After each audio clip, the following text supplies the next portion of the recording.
The youth vote traditionally goes to the Democrats, not so much in this one. You know, we won the youth vote by 36 points. A sizable shift red from one of the most reliably blue voting blocs. I won the young people by 37%. No Republicans ever won, and I won by 37%.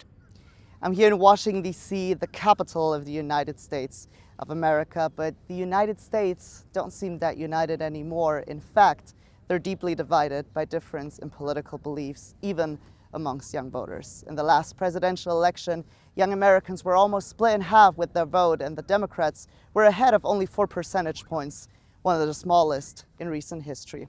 I'm here to figure out what made voting conservative so popular in 2024 and whether that might also shape the outcome of this year's upcoming midterms. At the historical Martin's Tavern in Georgetown, we are meeting Nox Graham. The 21-year-old is a confident conservative. His beliefs trace back to when he shadowed his local state senator back home in Arkansas. What I saw were a bunch of people who are really very dedicated to what they believed, which is like the value of human dignity, economic growth, foreign policy that prioritizes us at home above everything else. And I have a tremendous amount of respect for my local leaders, and those local leaders are Republican. I trust the people who I know who are working in politics, and they tend to be Republican.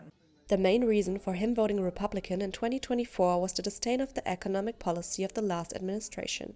He thinks that's going to change with the Republicans. You have confidence now? I think so, yes. Prices are going up. Prices are going up. Well, I mean, inflation is always happening.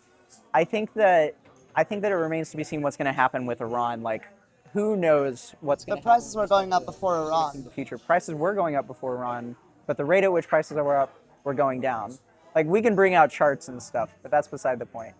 What I would say is that when you look at where the economy was heading, where you have growth again, and where you have job growth again, like, people are starting to feel a little bit more confident about their prospects of getting a job after school. When talking to other young people, it is safe to say that this mentality is not universal. Not everyone is as confident with their vote in the 2024 election.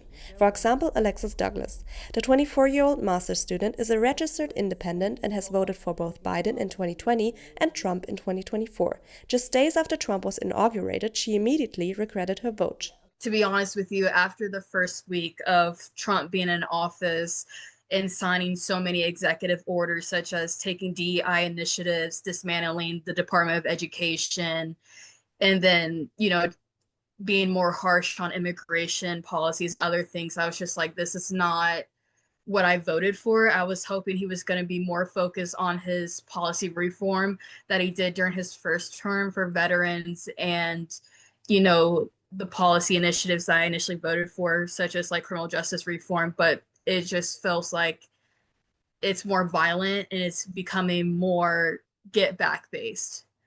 At the prestigious Georgetown University, studying costs way over $70,000 per year. Former White House intern Knox is an international political economy major here. Why do you think more and more young people vote Republican? Because that wasn't the case for quite some time. Yeah, I think the first is that when you look at cost of living and people's livelihoods, I think that they felt that it wasn't keeping pace with, what we feel like we're promised by our government. And two, I do think that our international standing was hurt. And I think that definitely impacts whether people have confidence and trust in an administration. And I don't think that the previous government delivered on that. The shift to the right is not an American phenomenon. It is happening all over the world, like in Germany, where the far-right AfD is gaining more ground with young voters. Pascal Bähr is a 30-year-old who was a member of the ultra-conservative party for 9 years before he left the party in 2022. He understands why right-wing parties overall are so appealing to young people. More than anything else, it's the feeling of unity. Inside the party, you do have this feeling of us all against the rest of the world. The party, especially the youth sector, does a lot to be appealing for young people. For example, you go on hikes together, on trips, grabbing drinks, bowling. And with that, they are binding them to their party on different levels.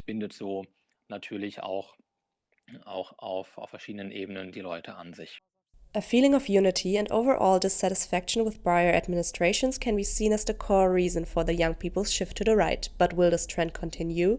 That's what we try to find out at Pew Research Center in Washington, D.C. Sadly, no one at Pew Research had time to talk with us in person, but they did tell us about studies they've conducted on this issue.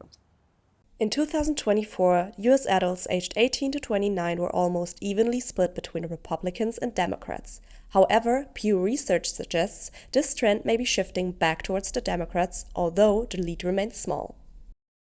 Back in the U.S., very soon young people will again have the chance to cast their vote. But will that actually make a difference to Nox Graham? So the midterms are coming up this year. Yes. How do you think the United States are going to look after these midterms? I think that, for one thing, I think that it's going to be looking fairly the same. To my understanding, like obla-di, obla-da, life goes on, right? I'm still going to come to school. I'm still going to have classes. I don't think there's going to be a tremendous amount of change on a day-to-day basis in Washington, D.C., let alone across the whole country.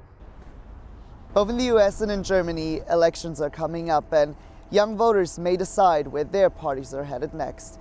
Because the choices made now won't just shape the next government, they'll shape the future for generations to come.